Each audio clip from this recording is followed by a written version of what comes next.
Malien, assalamu alaikum. Nga foli be malien bela jelen mo be kan lajɛ ni wagati na ouverture media kan Mali kono Mali ko kan nga foli bele le baba aw bela jelen an b'aw fɔ an tɛ ɲina an tɛ sɛgɛn barisabula ɲɛw de fɔ kuma bɛɛ an bɛ wulikajɔ fɛn fɛn sabati walasa kunnafoni di ta sira fɛ ka se ka jamanadenw kunnafoni ko n'a bɛ tali kɛ Mali ko la ka mɔgɔw kunnafoni a la an tɛ sɛgɛn o ko la an tɛ ɲina o ko la an b'aw fɔ ka waleɲuman dɔn kosɛbɛ aw balimakɛ n'aw denkɛ de don Mamadu Jɛfaga ni an ka émission sigilen aw ye émission min n'a bɛ wele ko OM Live o tɛ émission wɛrɛ émission min ni ko n'a bɛ tali kɛ Mali kan ko n'a bɛ tali kɛ kibaruyaw kan ka bɔ joona ka kɔrɔfɔ kɛ maliyɛnw ye walasa bɛɛ lajɛlen bɛ se ka a dɔn en temps réel ko min bɛ ka dérouler jamana kɔnɔna la wa ka bɔ fana k'an hakilina di situation mun n'a bɛ jamana kɔnɔna la ko n'a bɛ ka waleya jamana kɔnɔna la ka bɔ an hakilinata ye mun ye a la ka bɔ ka ɲɛfɔli kɛ a la o tɛmɛnen kɔfɛ an bɛ jumadonya la bi n'o ye décembre kalo tile 25 san 2020 an b'a fɔ ko juma an bɛ dugawu kɛ yarabi maa o maa i ye juma seli kɛ an bɛ dugawu kɛ yarabi ala k'a minɛ an ye bato minnu kɛra kɔnɔna la ala k'a bɛɛ lajɛlen minɛ an ye ala ka hinɛ an ka tabagaw la o tɛmɛnen kɔfɛ bi jumadonya ye a bɛnna fête min n'a bɛ fɔ ko Noël ni o ye an balima chrétienw ka fête ye donc an m'en profiter ni occasion in na k'a fɔ ko joyeux Noël ko ala ka an n'u ka sanw bɛɛ lajɛlen caya o tɛmɛnen kɔfɛ maliyɛnw sujet kelen de b'an bolo bi an bɛna an da don mun na o sujet ye jumɛn ye ko bɛɛ lajɛlen b'a kalama bi sɔgɔmada in na maliyɛn dɔ bɛ yen ni bɛɛ lajɛlen b'a dɔn n'a tɔgɔ ko Soumaïla Cissé maa don jamana in maaba don ala y'a ka kalifa minɛ a la bi donc a ka kan ouverture media mɔgɔw an ka bɔ ka tasibila kɛ ka taa Soumaïla a n'a ka denbaya Soumaïla ka denbaya a n'a teriw a n'a jɛɲɔgɔnw ani maliden bɛɛ lajɛlen mun kɛra Soumaïla fɛ mun ma kɛ Soumaïla fɛ ka bɔ ka tasibila kɛ ka taa a bɛɛ lajɛlen ma barisabula n'i y'a ta k'a lajɛ Soumaïla ye jamana in cɛba ye Soumaïla n'a a diyara i ye a ma diya i ye Soumaïla ye jamana in cɛba ye wa Soumaïla ye ko caman kɛ jamana in kɔnɔna la n b'o de fɔ n ka kɔrɔfɔw la kuma bɛɛ n ko maanifin fɛn bɛɛ tɛ se ka ɲɛ maa bolo nka n'i ye mun kɛ a ka kan jamanadenw ka o dɔn i ye n'i ye mun waleya a ka kan jamanadenw ka o f'i ye fana donc o de hukumu kɔnɔna la an y'a décider k'a fɔ k'an bɛ bɔ ka tasibila kɛ ka taa Soumaïla ka nin banni ko in na comme a bɛ fɔ an ɲɛna cogo min na ko jɔfɛn bɛɛ ye dafɛn ye fɛn o fɛn n'a bɛ jɔ don dɔ la a bɛ da wa fɛn kelen bɛ yen farafin fara tubabu kan farajɛ farafin fantan faama bɛɛ lajɛlen bɛ jɛ fɛn kelen mun na o de tɔgɔ ko saya o de hukumu kɔnɔna la a bɛ fɔ ko kullu nafsin za'iqatul maut o kɔrɔ tɛ dɔwɛrɛ ye k'a fɔ ko ni ma fɛn o ni ma fɛn bɛ yen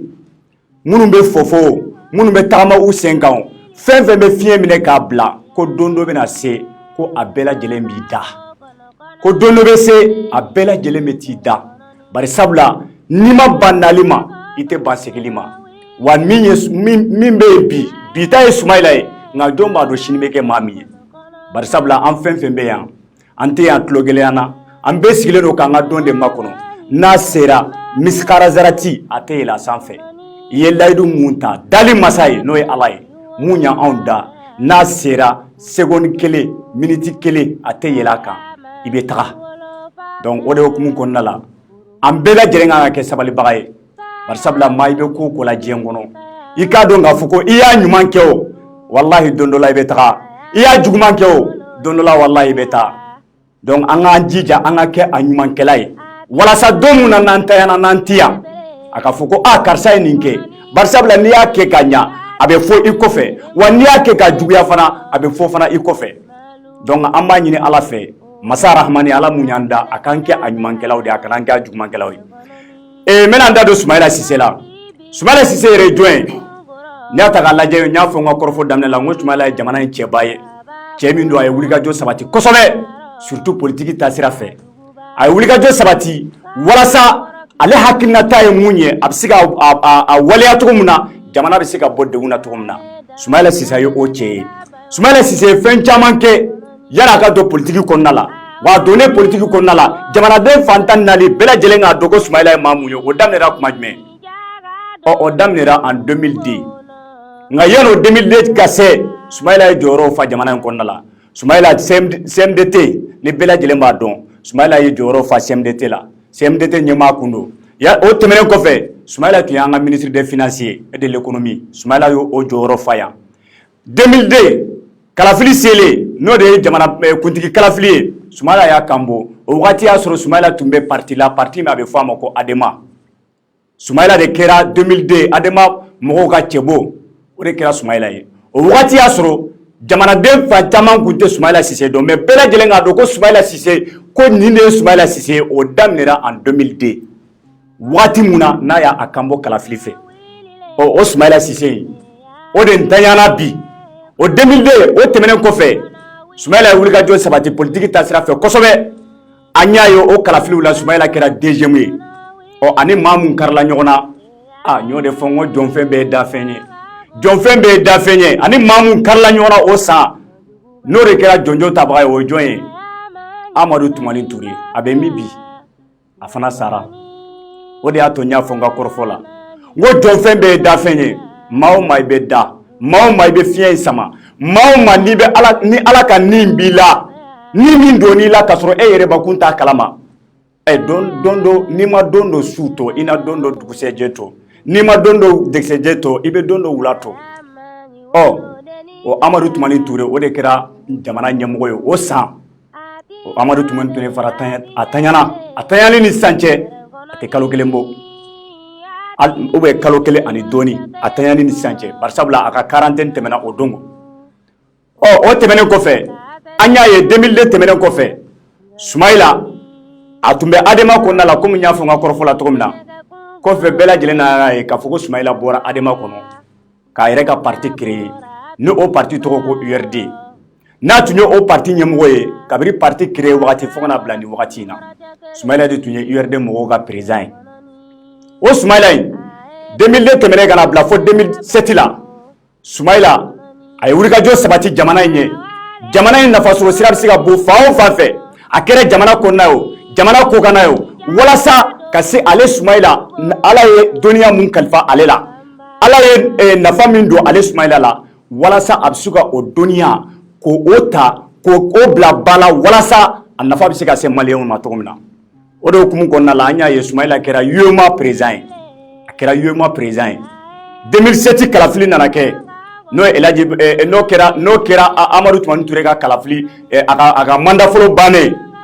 o wagati Soumaïla ma a kanbɔ président sigi fɛ o kɛra jamakulu ye Soumaïla ni an ka parti politique ɲɛmɔgɔ caman u farala ɲɔgɔn kan ka kɛ kulu ye ka maa mun dɛmɛ o de tɔgɔ tun ye ko Amadu Tumani Ture ATT u farala o kan o événement in bɛɛ lajɛlen y'a ye o kɛra an ka stade Modibo Keita la politique maa caman farala ɲɔgɔn kan k'a fɔ ko olu t'u kanbɔ kalafili fɛ mais u bɛ kɛ kulu ye ka maa jumɛn dɛmɛ o ye Amadu Tumani Ture ye o 2007 kelen na Amadu Tumani Ture ni maa mun taara kalafili la o kɛra Elhaji Ibrahim Boubacar Keita ye n'o y'an ka président kɔrɔ ye o kalafili bannen Amadu Tumani Ture taara tako kelen a kɛra tako kelen ye o tɛmɛnen an y'a ye 2013 coup d'état kelen kɔfɛ coup d'état sabatilen Sanogo n'a ka mɔgɔw bolo ka coup d'état kɛ Amadu Tumani Ture la Sanogo n'a ka mɔgɔw nalen fanga la Jɔnkuna nana ka na fanga ta ka na transition fanga ta o talen kɔnɔna la kalafili minnu kɛra 2013 ko président sigi kalafili Soumaïla y'a kanbɔ o fana la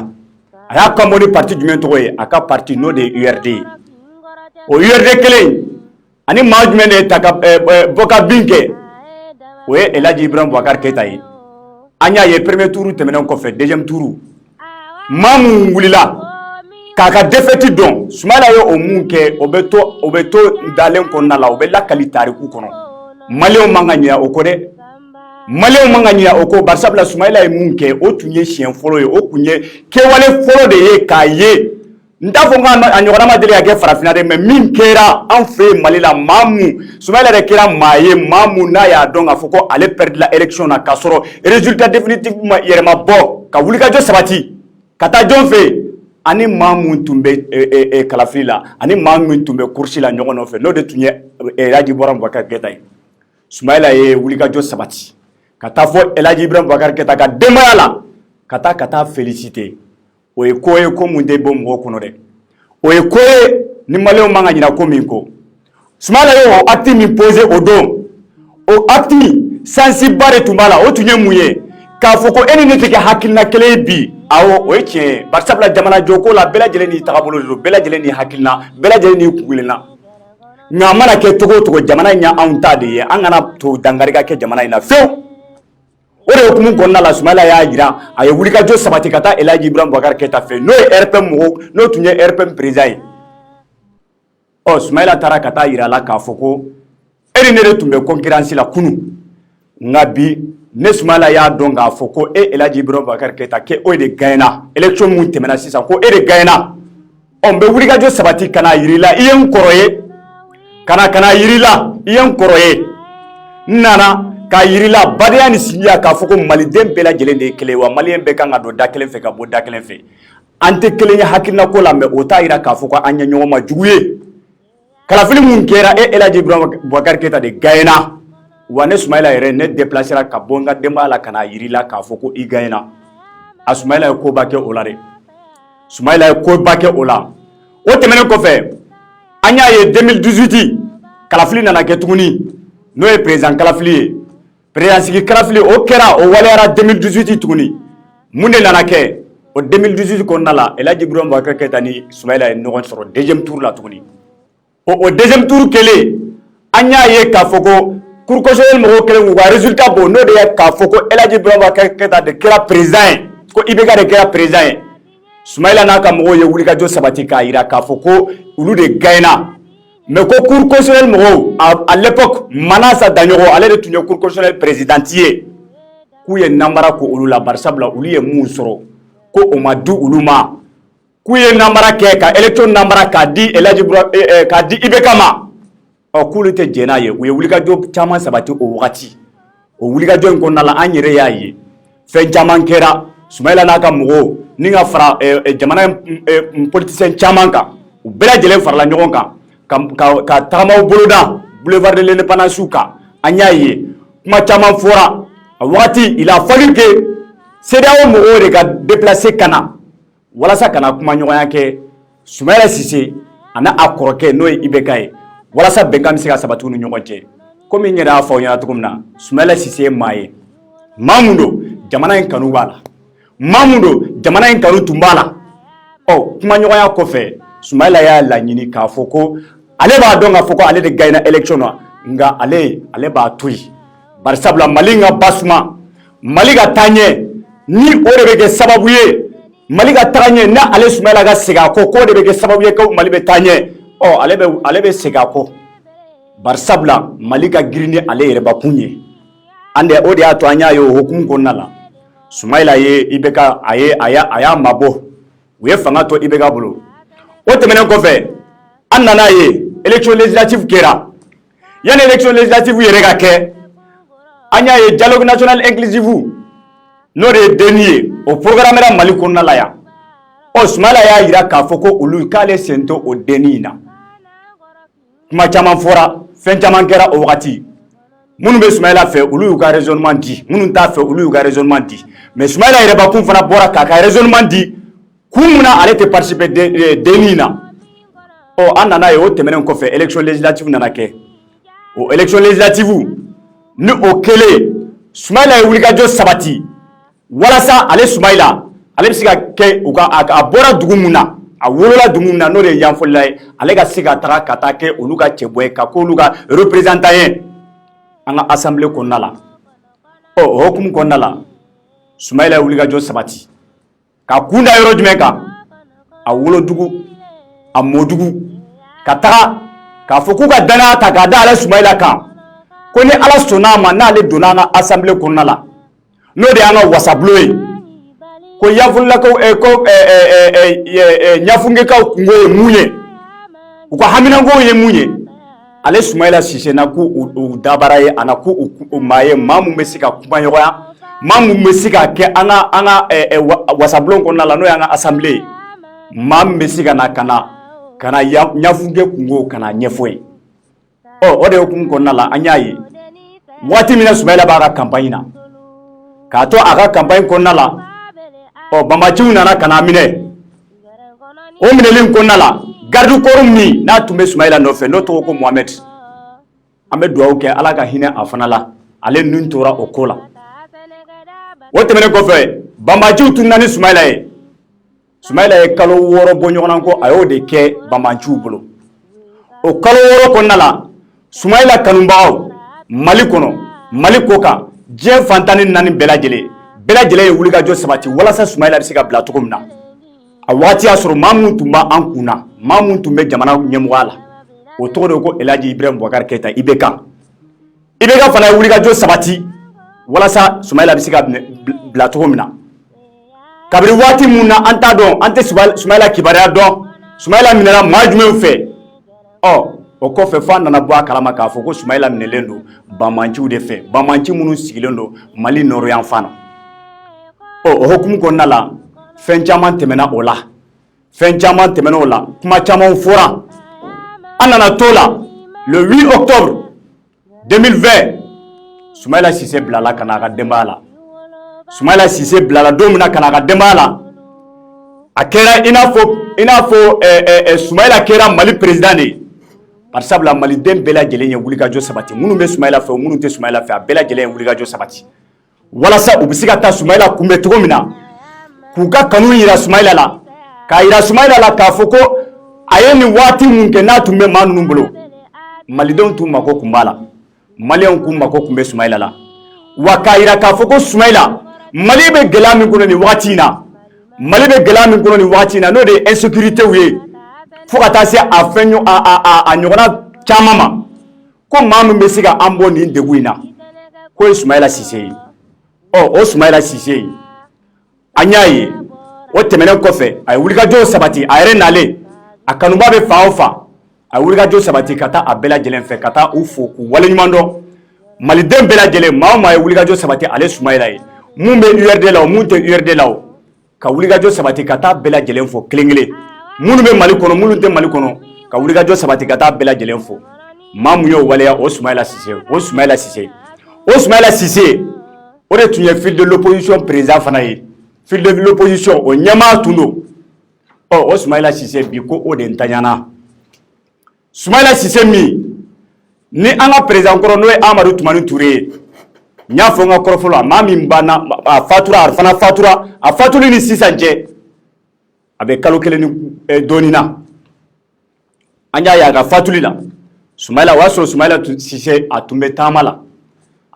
la Sénégal jamana la waati mun na a y'a mɛn ko Amadou Toumani Touré ntanyana a ye wulikajɔ sabati ka bɔ Sénégal ka na Mali la yan waati min na a nana aéroport la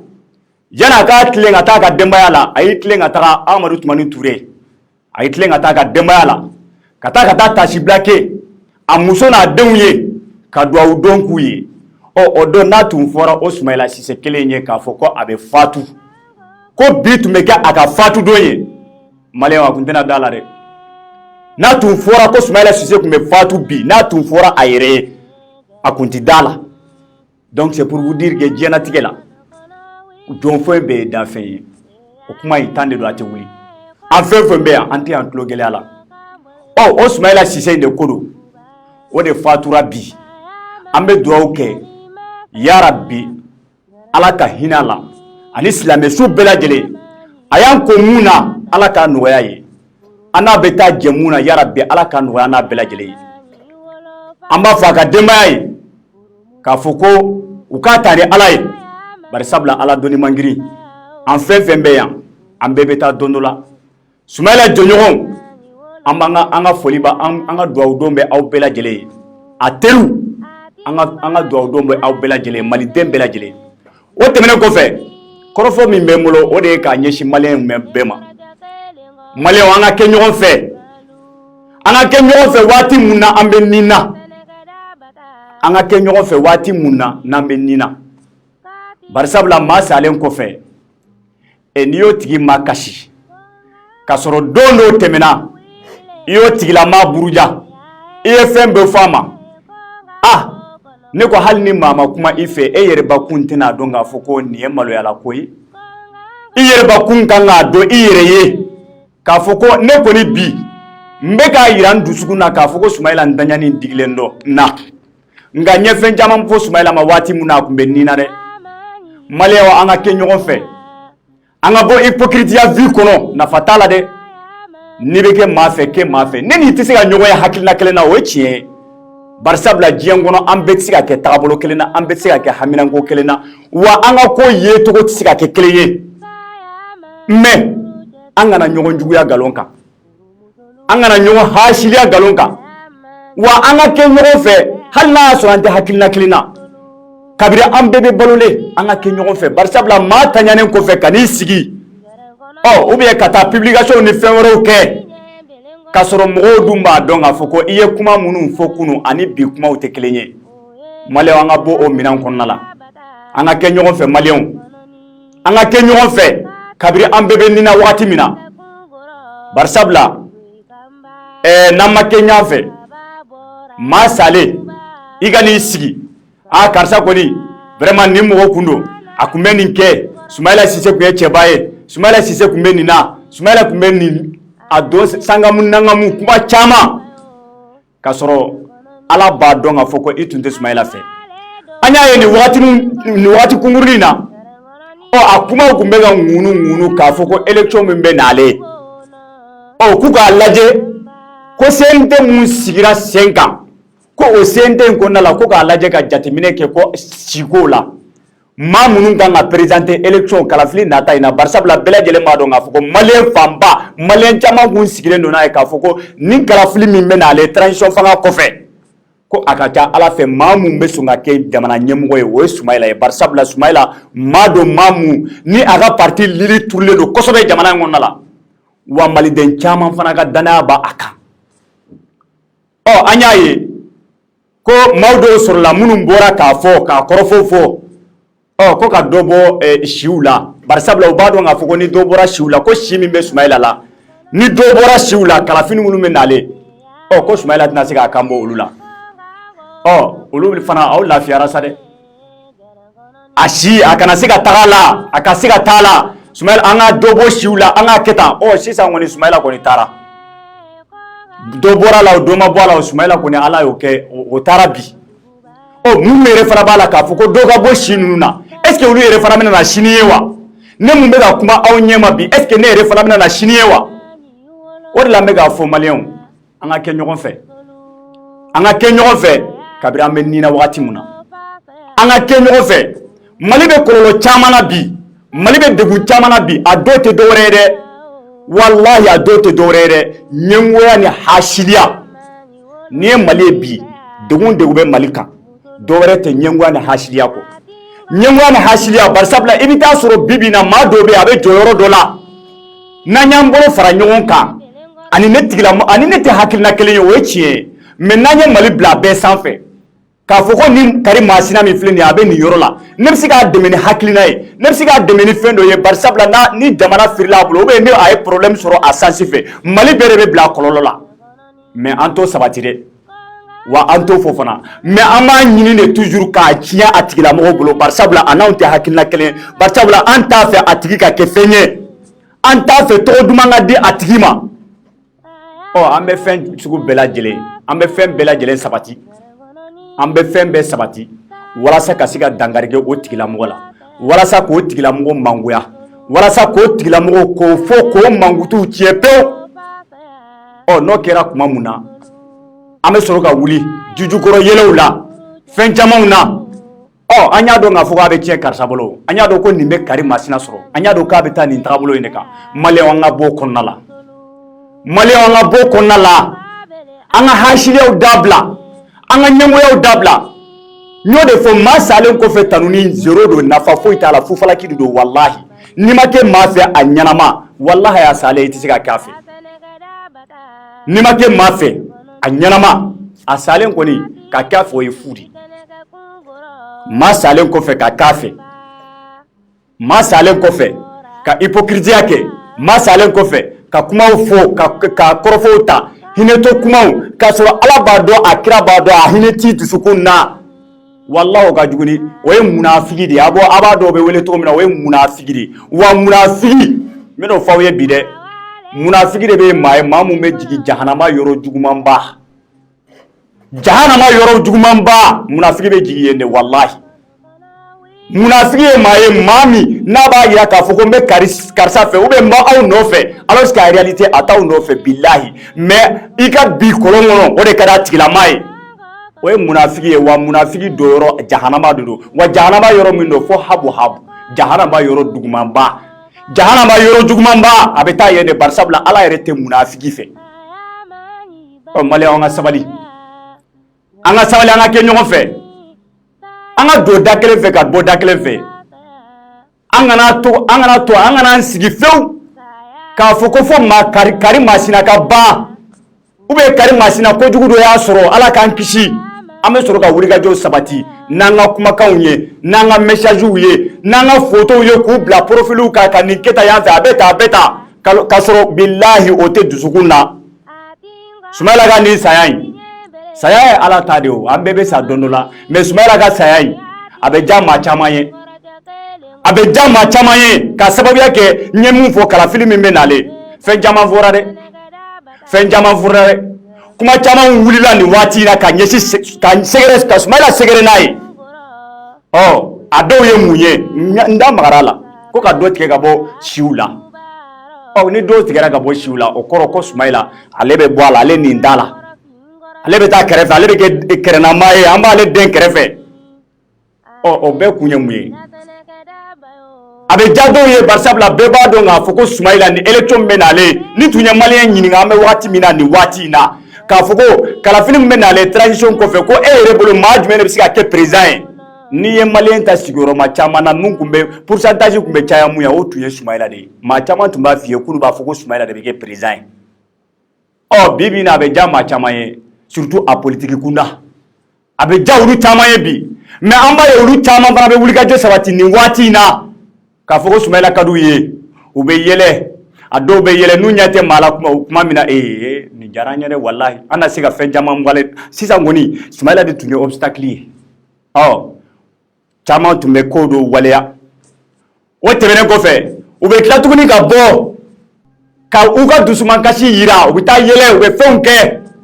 mais kɛnɛ kan u b'u ka dusumankasiw yira u bɛ u ka dusumankasiw ta k'a ɲɛsin Sumayila ka denbaya ma k'a ɲɛsin Sumayila jɛɲɔgɔnw ma k'a ɲɛsin Sumayila teriw ma maliyɛnw an ka bɔ nin bɛɛ kɔnɔ ne b'o de fɔ n ka kɔrɔfɔ la don o don n ko Mali anw de ta don ni Mali ɲɛna a bɛ ɲɛ an bɛɛ de ni Mali tiɲɛna a bɛ tiɲɛ anw bɛɛ de barisabula Ala y'anw nati diɲɛ in kɔnɔ k'an garijɛgɛ don dugumakolo min kan o de ye Mali dugukolo ye a man kan an ka jɛ k'an bolo di ɲɔgɔn ma walasa nin dugukolo ye an ka se ka makara cogo min na walasa an bɛɛ lajɛlen ka nafa bɛ se ka bɔ a la wa ne b'o de fɔ n ka kɔrɔfɔ la tuma bɛɛ Mali a ka ɲɛ o de ka di an bɛɛ ye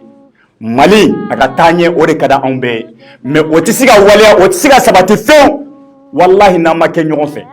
maliyɛnw an ka ɲini an ka kɛ ɲɔgɔn fɛ maliyɛnw an ka ɲini an ka kɛ ɲɔgɔn fɛ kabini an bɛ balolen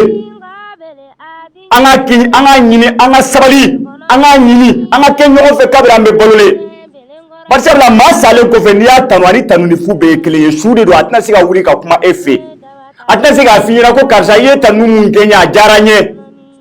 a tɛna se k'a f'i ye ko karisa i ye tanu min kɛ n ye don tɛmɛnenw na i ye nin i ye fɛn bɛɛ kɛ n ye a tɛna se k'olu si fɔ mais an ka kɛ ɲɔgɔn fɛ bi an kana kɛ hakilina kelen ye walahi o tɛ diyagoya ye o mais an tɛ hakilina kelen ye politique ye tiɲɛ ye dɛ nka politique la an farafinw précisément maliyɛnw an de ma politique faamuya politique tɛ ɲɔgɔn buruja ye politique tɛ ɲɔgɔn fanɛni ye politique tɛ ka nkalon tigɛ k'a da i ma ɲɔgɔn na i politique ɲɔgɔn na nkalon min e yɛrɛ b'a dɔn k'a fɔ ko tiɲɛ tɛ sinon ni Sumayila kelen na fɛn caman fɔra a ma dɛ maa caman bɛ yen bi minnu bɛ k'a fɔ ko Ala ka hinɛ Sumayila la u bɛ ka kasiw bila u bɛ fɛn bɛɛ kɛ don dɔ tɛmɛna olu maa wulila yan k'a fɔ ko Sumayila ye miliyari caman détourné CMDT la yan don mun na an ye wulikajɔ sabati ka Sumayila ɲininka Sumayila y'a fɔ a ka kɔrɔfɔ kɔnɔna la ko n'a preuve bɛ maa min bolo k'o tigi ka na n'a ye an y'a fɔ ko n'i y'a ye ko maa minnu bɔra k'a fɔ ko Sumayila ye wari min k'a y'a kɛ tan a y'a kɛ tan a y'a ŋanamu jamana wari de don justice bɛ yan o de kama o n'i ko ko maa ye ni e ye jamanaden de ye n'i y'a dɔn k'a fɔ ko maa dɔ ye waleya dɔ sabati ko a ye jamanadenw ka nafolo ko k'o ndaraki ko k'o bila ka taa sira dɔ fɛ sira mun tɛ sira ɲɛnama ye k'a bila ka taa a yɛrɛbakun ka nafa fɛ o ko i ka justice wele a tigilamɔgɔ kama i ka taa n'i ka preuve ye i k'a da justice ɲɛkɔrɔ k'a fɔ ko Karim Masina ye nin wale in sabati o tɛ sɔrɔ dɛ an fɛ yan o tɛ sɔrɔ dɛ mun bɛ kɛ dɔrɔn an bɛ wuli de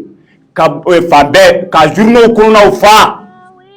ka fɛn caman fɔ k'a sɔrɔ Ala b'a dɔn tiɲɛ tɛ kira b'a dɔn ko tiɲɛ tɛ a dabɔkun ye mun ye walasa k'a tigilamɔgɔ k'a mangoya k'a mankutu tiɲɛ pewu k'a mankutu tiɲɛ walasa laɲini minnu b'olu la o laɲini ka se ka sabati maliyɛnw an tɛ sabali maliyɛnw an tɛ sabali k'a fɔ ko saya bɛna don dɔ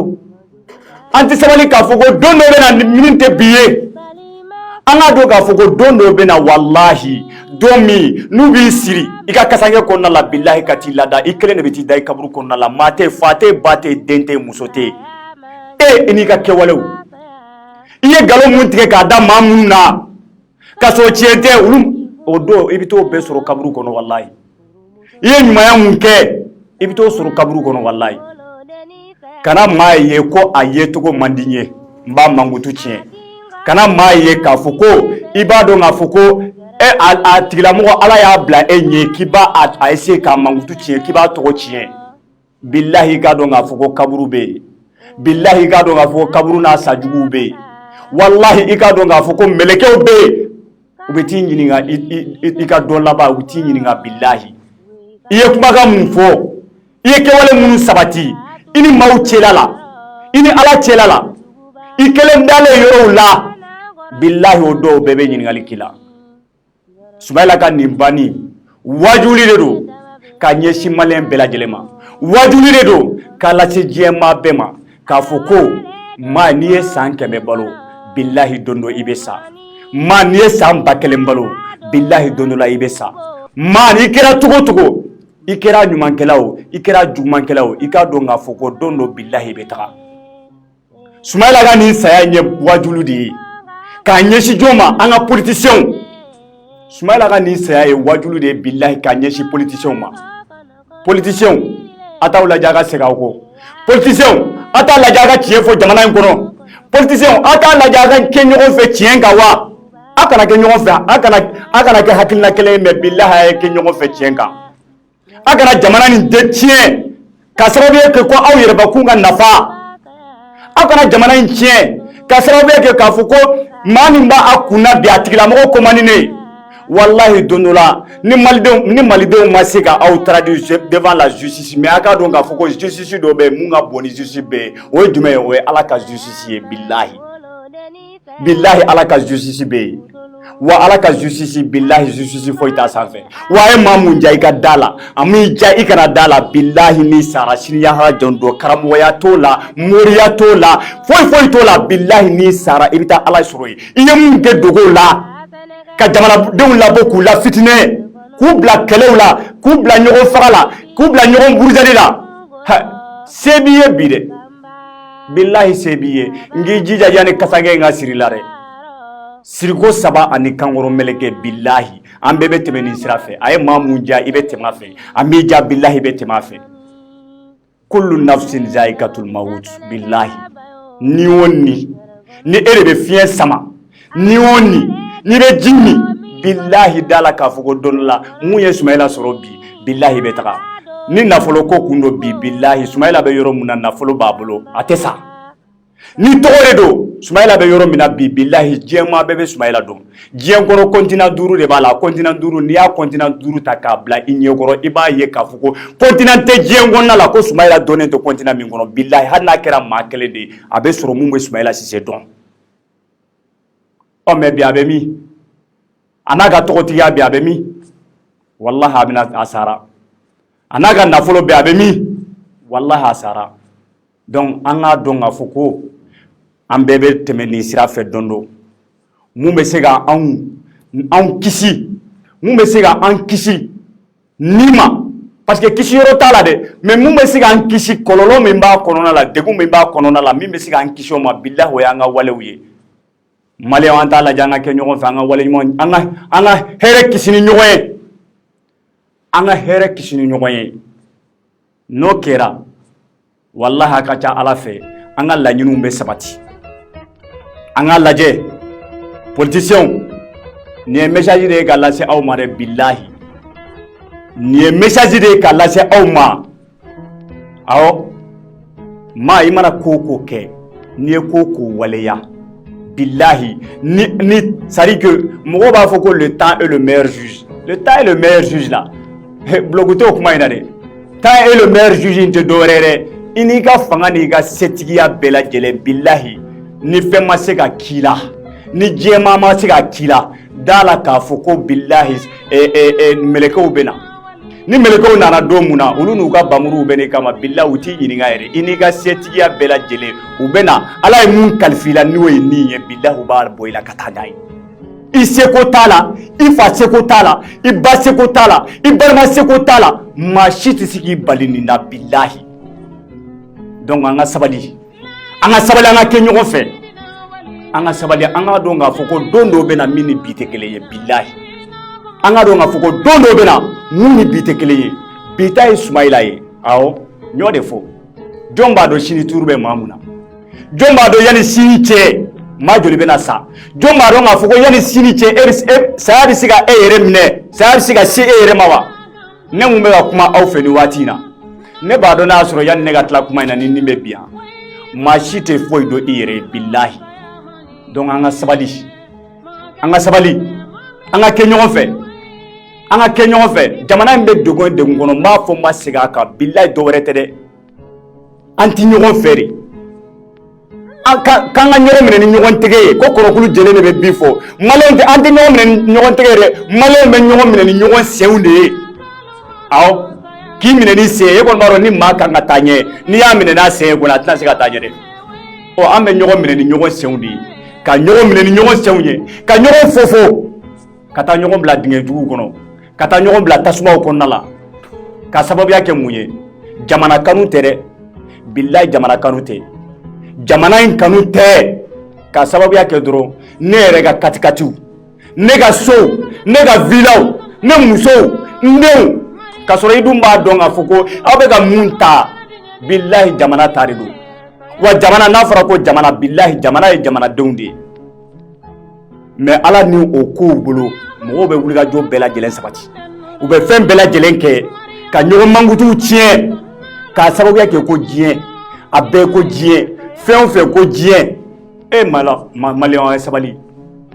billahi nin diɲɛ bɛ ban a ye maa mun ja diɲɛ bɛ ban a ma maa mun ja diɲɛ ba ban maa caman tɛmɛna anw fɛ yan Sunjata Keyita ale bɛ min bi Sumaworo Kante a bɛ min bi Modibo Keyita a bɛ min bi Elhaji Samori Ture a bɛ min bi olu bɛ min bi Amadu Tumani Ture a sara a ma mɛn yɛrɛ a bɛ min bi Musa Tarawele an ma Musa wagati ye mais minnu fɔra an ma Musa wagati la an y'a mɛn Musa Tarawele minnu nana ka na dictature fanga imposer maliyɛnw da la bi a Musa in bɛ min nin ɲɛsilen don bɛɛ lajɛlen ma billahi nin bɛ bɛɛ ka bulonda la wa nin bɛ bɛɛ sɔrɔ don dɔ la donc an ka sabali maliyɛnw an ka sabali nin ye leçon de ye k'a ɲɛsin diɲɛmaa bɛɛ ma nin ye leçon de ye k'a ɲɛsin bɛɛ lajɛlen ma wa nin ye leçon de ye fana k'a ɲɛsin politicien bɛɛ ma n'an b'an ka politiki kɛ an k'an ka politiki kɛ jɛlenya kan n'an b'an ka politiki kɛ an k'an ka politiki kɛ tilennenya kɔnɔ politiki de la i b'a ye Mali kɔnɔ mɔgɔw bɛ politiki de kɛ wari sɔrɔ sira Mali kɔnɔ mɔgɔw bɛ politiki de kɛ wari sɔrɔ sira ye wari sɔrɔ sira ka politiki créer ka parti politikiw créer je veux dire parti politiki bɛ mɛn Mali kɔnɔna la a ka ca ni ba n'a si ye wa maliyɛnw aw b'a dɔn san kɔnɔ jamana bɛ miliyari joli bɔtɛ k'a di olu ma a parti politiki dɔw bɛ yen i bɛ taa sɔrɔ hali maa 50 t'a kɔnɔ hali maa 50 walahi a t'a kɔnɔ mais jamana bɛ miliyɔn kuruw de ta k'a d'u ma o wari ninnu bɛ bɔ min a bɛ bɔ an ka impôt n'an ka taxes de la k'u ka taa militants former militant yɛrɛ t'u bolo an ka sabali maliyɛnw an ka sabali an ka Mali bila fɛn bɛɛ ɲɛ billahi an ka kɛ ɲɔgɔn fɛ an ka bɛnsɛngoniya dabila an ka ɲɔgɔn burujali dabila an ka hasiniya dabila wallahi sinon don dɔ an bɛɛ bɛ nimisa dɛ don dɔ an bɛɛ bɛ nimisa billahi saya dun ye fɛn dɔ de ye maa si tɛ sa k'a fɔ k'i tɛ nimisa billahi o maa tɛ i kɛra ɲumankɛla o i bɛ nimisa i kɛra jugumankɛla o i bɛ nimisa n'i kɛra ɲumankɛla i bɛ nimisa mun na Ala e tun kan ka dɔman fara ne si kan walasa ne ka se ka ɲuman caman waleya ka tɛmɛ nin kan. Baraji mun dilen don ne ma bi ne bɛ lafiya min na bi billahi n tun b'a fɛ ka caman kɛ mun ni nin tɛ kelen ye. O ye nimisa dɔ ye o. N'i y'a juguman kɛla i bɛ nimisa. Barisa bila i b'a fɔ Ala n'i tun bɛ se ka nin kɛ ne la n ka segin ka na diɲɛ so sigi la n ye nkalon da maa mun na n ye mɔgɔ minnu buruja nkalon kan k'a sɔrɔ tiɲɛ t'a la foyi t'a la n ye mɔgɔw tɔɲɔ n ye jamanaw tɔɲɔ n ye jamana nafolo suɲɛ n ye fɛn bɛɛ kɛ jamanadenw na. Ala wallahi ne e ye nin don ne la ni n seginna ka na diɲɛ so sigi la billahi n t'a ɲɔgɔnna kɛ. O ye nimisa ye o y'a sɔrɔ déjà c'est trop tard. O y'a sɔrɔ déjà c'est trop tard i tɛ segin bilen. Parce que a bɛ dɔw kɔnɔ halisa ko saya ye sinemani de ye. A bɛ dɔw kɔnɔ ko saya ko c'est à dire que malgré que nin saya ba in bɛ kɛ don o don billahi a tɛ kɛ wajulu ye maaw ma parce que mɔgɔ dɔw bɛ u dalen t'a la. Donc an bɛ min fɔ maliyɛnw ye an ka sabali an ka tasi an ka kɛ ɲɔgɔn fɛ. Soumaïla Cissé an bɛ dugawu kɛ ya Rabbi Ala ka hinɛ a la k'a dayɔrɔ sumaya. A y'an ko kiri mun na ya Rabbi Ala ka nɔgɔya ni silamɛ su bɛɛ lajɛlen. An n'a bɛ taa jɛ min na ya Rabbi Ala k'a ɲa Ala k'a nɔgɔya an bɛɛ lajɛlen. Ala ka an minnu bɛ nin na bi Ala ka anw yɛrɛ ɲɛ k'an ta don makɔnɔ. Soumaïla Cissé ka denbaya an ka tasibila bɛ ka taa aw ma. An b'a dɔn wagati min bɛ aw kan. Soumaïla Cissé ka denbaya a jɛɲɔgɔn a terisira ani maa o maa hali minnu bɛ parti kelen na maliden bɛɛ lajɛlen minnu kɛra Soumaïla fɛ o minnu ma kɛ Soumaïla fɛ o. Nin ye wagati min an bɛɛ lajɛlen ka jɛ ka dugawu kɛ Soumaïla ye. Maliyɛnw ni ne tun b'an bolo nin wagati in na ni Ala sɔnna a ma komi n y'a fɔ cogo min na nin ye jɛmukan dɔ de sigilen ye aw ye. A jɛmukan n'an b'a fɔ ko OM Live. Inshallah donna nataw la an bɛna to ka bɔ ka kuma ko minnu n'u o kɛra parce que an ka bɔli filɛ nin ye k'a fɔ ko nin waati de an bɛ bɔ ou nin don in de an bɛ bɔ ayi n'an y'a dɔn k'a fɔ ko mun bɛ yen ne jɛ fɔ an bɛ bɔ ka ɲɛfɔ maliyɛnw ye ka ɲɛfɔli kɛ maliyɛnw ye walasa u bɛ se ka faamuyali sɔrɔ a ko la cogo min na. Donc n ka foli bɛ bɛɛ lajɛlen ye. Mali kɔnɔ Mali kɔ kan n b'a fɔ aw salamu aleykum a k'an bɛn waati bɛɛ.